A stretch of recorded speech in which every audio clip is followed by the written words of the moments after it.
اس وقت کے وزیر اعظم جناب ذوالفقار علی بھٹو رحمۃ اللہ علیہ، آپ بھی کہہ دیں رحمۃ اللہ علیہ، مسلمان تھا، مسلمان کے لیے رحمت کی دعا کرنی چاہیے۔ انہوں نے اعلان کیا کہ تحریک جس رخ پر جا رہی ہے اس سے ملک کے اندر ایک انتشار پیدا ہونے کا اندیشہ ہے، تو میں اپوزیشن سے، جس کی قیادت اس وقت حضرت مولانا مفتی محمود رحمۃ اللہ علیہ کر رہے تھے، ان سے اپیل کرتا ہوں، علماء سے اپیل کرتا ہوں کہ آپ اس مسئلے کو پاکستان کے سب سے بڑے جو آئینی فورم ہے، یعنی قومی اسمبلی، پارلیمنٹ، اس کے اندر آپ اس کو لے کے آئیں، ہم وہاں بیٹھ کر اس کا حل نکالتے ہیں۔ اس پر ایک کمیشن بھی بنا تھا، اس واقعے پر سمدانی کمیشن، جسٹس سمدانی کی سربراہی میں، لاہور ہائی کورٹ کے چیف جسٹس تھے، اور انہوں نے اپنی رپورٹ بھی مرتب کی۔ تو وہاں پر جب اسمبلی کے اندر اس معاملے کو ڈسکس کرنے کے لیے فیصلہ ہوا تو آپ حیران ہوں گے، آج قادیانی دھوکہ دیتے ہیں، آج سوشل میڈیا پر جھوٹ بول رہے ہیں، آج جھوٹ کی پورٹ کتابیں اور پمفلٹس اور مضامین اور آرٹیکل شائع کر کے پوری قوم کی آنکھوں میں دھول جھونکنے کی کوشش کر رہے ہیں کہ جناب اسمبلی کو ہم نہیں مانتے، اسمبلی میں دھوکہ کیا انہوں نے وہاں پر ہمارے ساتھ فراڈ کیا، اور اس میں، اور جناب اسمبلی کی کارروائی اگر چھپ جائے تو آدھا پاکستان جو ہے وہ قادیانی ہو جائے گا۔ یہ مرزا طاہر نے کہا کہ اگر وہ شائع ہو جائے تو جناب والا اندر کی بات یہ ہے کہ ربوہ کے مرزائیوں نے اور لاہوری مرزائیوں نے دونوں نے درخواستیں دیں پارلیمنٹ کے اندر سیکرٹری پارلیمنٹ کو کہ جناب چونکہ مسئلہ ہمارا ہے، ہمارے عقائد یہاں زیر بحث آنے ہیں، لہٰذا ہمیں پارلیمنٹ کے اندر اپنا موقف پیش کرنے کی اجازت دی جائے، ہمیں فریق بنایا جائے، ہمیں شامل کیا جائے۔ یہ ریکارڈڈ ہے، اپلیکیشن دے کر یہ اسمبلی کے اندر گئے ہیں، ہم نے تو نہیں بلایا تھا،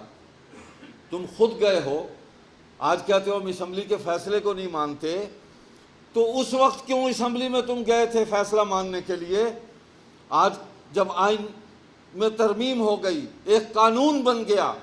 طے ہو گیا مسئلہ، تو کہتے ہیں کہ جناب ہم اس آئینی ترمیم کو، اس قانون کو ہم نہیں مانتے، تو گویا یہ آئین شکنی ہے،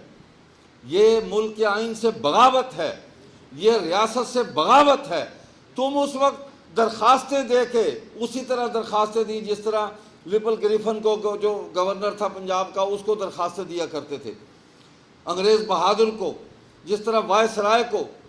مسٹر ظفر اللہ خان جا کر درخواستیں دیا کرتا تھا، ہاتھ جوڑ کے اپیلیں کیا کرتا تھا کہ جناب یہ حراری آ گئے، ہمیں مارتے، ہمیں بچاؤ جی، ہمیں بچاؤ جی، ہمیں بچاؤ جی۔ شروع سے جھوٹ بولتے آئے ہو، شروع سے تشدد انگیز کارروائیاں کرتے آئے ہو، شروع سے دہشت گردی کرتے آئے ہو، شروع سے بدامنی پھیلاتے آئے ہو تم، آج بھی تمہارا ایجنڈا یہی ہے، جھوٹ، دہشت گردی، شدت پسندی، تشدد انگیزی، بدامنی، یہ تمہارا ایجنڈا ہے، اور تم اس پر ڈپیوٹیڈ ہو، تمہیں مامور کیا گیا ہے، عالمی استعمار نے تمہیں اس کام پر لگایا ہے کہ تم مسلمانوں کے اندر انتشار پیدا کرتے رہو، ان کے مفادات کو نقصان پہنچاتے رہو۔ اسمبلی میں آ گئے تو پوری اسمبلی کی ایک کمیٹی بنا دی گئی، تمام ارکان پر مشتمل، قانونی کچھ پیچیدگیاں تھیں، اس کے تقاضے تھے یہ، تو اٹارنی جنرل جناب یحییٰ بختیار مرحوم، ان کو بھی کمیٹی کا حصہ بنایا گیا، اور ارکان کو پہلے تو ان کے ذریعے ان پر سوالات اور جرح کرنے کی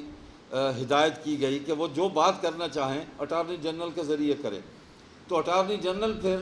اراکین کی باتوں کو آگے اسمبلی میں پیش کرتے رہے۔ 21 دن یہ کارروائی چلی، 11 دن مرزا ناصر پر بحث ہوئی، جو اس وقت ان کی اس گروہ کا سربراہ تھا، دوست محمد شاہد اس کے ساتھ تھا، ایک اور بھی تھا، لاہوری پارٹی کا صدر الدین آیا ہوا تھا، عبد المنان آیا ہوا تھا۔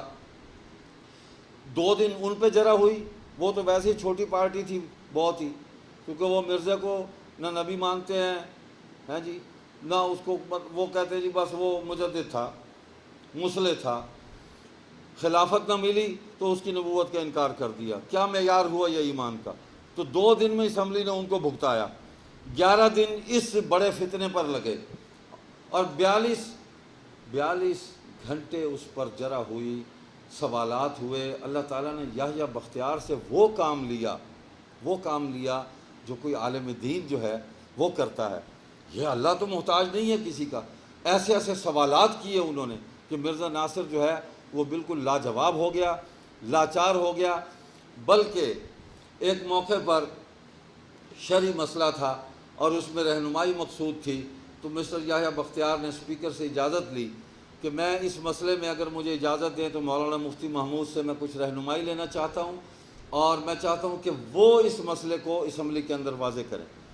تو پھر مولانا مفتی محمود رحمۃ اللہ علیہ نے اس مسئلے پر گفتگو کی. تو یہ وہاں پر تسلیم کیا ہے ان کے سربراہ مرزا ناصر نے, تسلیم کیا تیسرا سربراہ ان کا, کہ مرزا قادیانی نے اپنے نہ ماننے والے تمام مسلمانوں کو کافر کہا ہے. ریکارڈڈ ہے. پھر تم نے سازش کی, سازش یہ کی اسمبلی میں آگ لگوا دی لائبریری میں,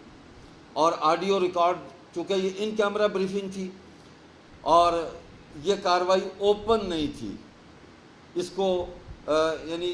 ایک مدت تک اس کو اوپن نہیں کیا جا سکتا تھا. تو جناب وہ آڈیو کیسٹ جلا دیے, کچھ کاغذات تھے وہ جلے, لیکن اللہ تعالیٰ نے تو حفاظت فرمانی ہے. اس ساری جد و جہد کی, اس سارے کیس کی, تو ہوا یہ کہ ویڈیو ریکارڈنگ جو تھی اس سے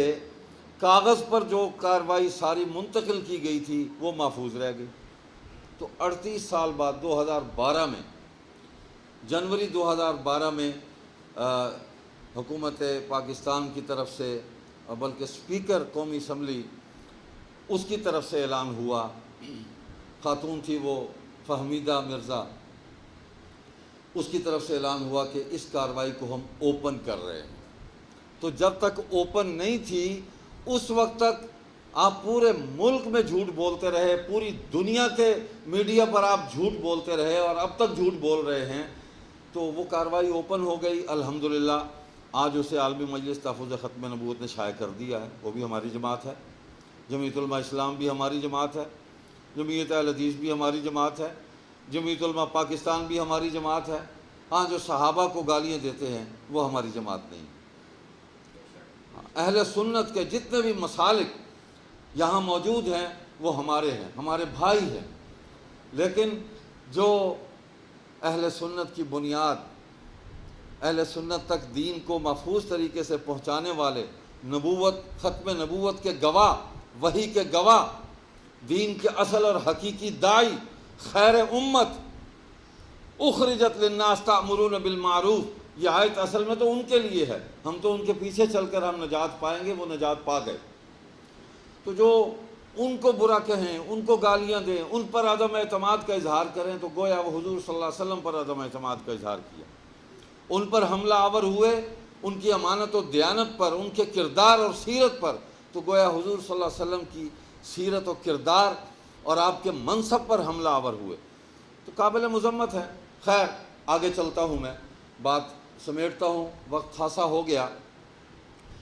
تو جناب یہ 1974 کی یہ ساری کارروائی چھپ کر آ گئی ہے, حوالے لگ گئے ہیں اور سرکاری طور پر شائع ہوئی ہے, گورنمنٹ آف پاکستان نے شائع کی. وہ کتاب موجود ہے آج, تو اب کیوں نہیں بولتے, بتائیں نا. اس میں تو اگر مرزا ناصر نے پانی کا گلاس بھی اٹھا کر ایک گھونٹ پیا تو وہ بھی کارروائی میں آیا ہے, وہ بھی کارروائی میں آیا. ایک ایک لمحہ, یہ تقاضے ہیں کارروائی کے, کہ اس نے اتنے منٹ پر پانی کا گلاس اٹھا کے اس نے گھونٹ پیا اور رکھ دیا. آپ کی تمام موومنٹ, آپ کی تمام گفتگو, جو آرگو کیا آپ نے اسمبلی کے اندر اپنے عقیدے کے حوالے سے,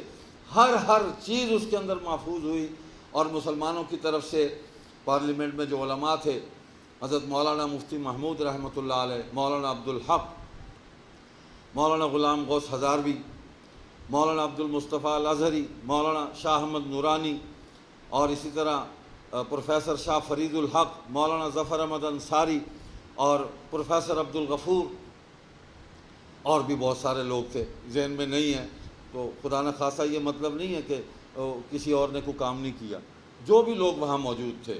وہاں تو جو علماء نہیں تھے انہوں نے بھی کام کیا, انہوں نے بھی اپنے عقیدے کا اظہار کیا, اور حضور صلی اللہ علیہ وسلم کی اس منصب ختم نبوت سے اپنی محبت کا بھرپور اظہار کیا انہوں نے. ارکان نے پھر سب نے مل کر بحث کی, تو جناب اس ایوان کے اندر امت مسلمہ کا ایک موقف پیش کیا گیا تحریری طور پہ، جو حضرت مولانا مفتی محمود نے پیش کیا، اور 2 دن وہ پیش کرتے رہے، اس کو سناتے رہے، پوری اسمبلی نے اس کو سنا۔ مولانا غلام محمد سزاروی نے الگ سے معذرت نامہ داخل کروایا، اور اس کو مولانا عبدالحکیم جو جمعیت علماء اسلام کے اس وقت MNA تھے، انہوں نے اس کو پیش کیا۔ بحث ہوئی، جرح ہوئی، ہر سوال کا مسلمانوں نے جواب دیا، اور مسلمانوں کے ہر سوال کا تم نے جواب دیا، اور تم اپنے جواب میں لاجواب ہو گئے۔ تم نے تسلیم کر لیا کہ ہم تم سب کو کافر سمجھتے ہیں۔ تمہارے جماعت کے بانی نے پوری امت مسلمہ کو کافر کہا ہے۔ تو اب جو رپورٹ آ گئی ہے وہ پورے ملک کے اندر پھیلی ہوئی ہے، نیٹ پر موجود ہے، پوری دنیا اس کو پڑھ رہی ہے۔ تو قادیانی کیوں نہیں ہو رہے لوگ؟ وہ جو تمہارا دعویٰ تھا کہ آدھا پاکستان جو ہے وہ قادیانی ہو جائے گا، بلکہ کام تو الٹ ہو رہا ہے، گنتی الٹی شروع ہے، قادیانی مسلمان ہو رہے ہیں، اور تسلسل کے ساتھ ہو رہے ہیں الحمدللہ۔ اور یہ ہماری پرامن دعوت کا نتیجہ ہے، یہ ہمارے خلوص کا نتیجہ ہے، یہ عقیدہ ختم نبوت سے محبت کا نتیجہ ہے کہ اللہ پاک ہماری نصرت فرما رہے ہیں کہ ہم کسی کافر کو اگر محبت کر کے ہاتھ پکڑ کے اس کو اسلام کے نورانی ماحول میں لے آتے ہیں تو یہ ہمارے لیے گواہی ہے، ہماری نجات کے لیے کافی ہے۔ تو سازشیں آج بھی کر رہے ہیں، اور یہ جو ملک کے اندر فرقہ وارانہ ماحول بنایا گیا، یہ بھی عالمی استعمار ہے، اس کے پیچھے پیسے دے کر، مال دے کر ایسے لوگوں کو کھڑا کیا گیا۔